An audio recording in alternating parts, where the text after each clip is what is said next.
In today's video, I'm going to teach you how to connect Trojan bot to Pumpfun and Snipe.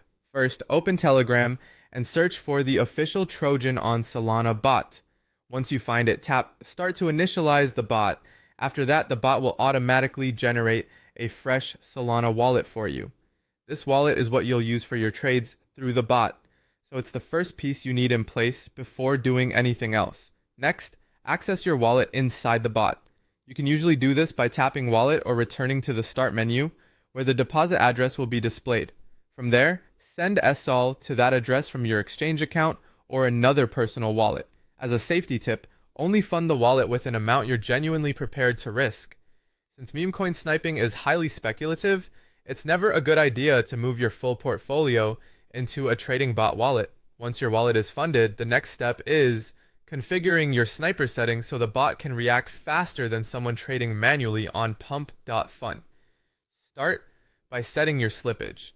A higher slippage, often somewhere around 10 to 25%, helps account for the rapid price movement that can happen right at launch. In simple terms, slippage is the difference between the price you expect and the price your order actually fills at. Then set your auto buy amount. This is the default amount of SOL the bot will spend when you trigger a buy, so choose a value that fits your risk level.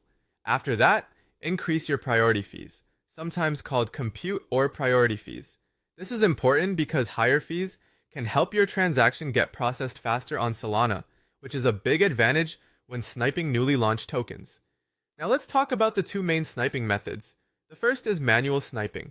In the Trojan bot menu, go to Settings and turn on Auto Buy. When a token launches on Pump.fun, paste the token's contract address directly into the chat. The bot will then instantly place the buy using your preset amount.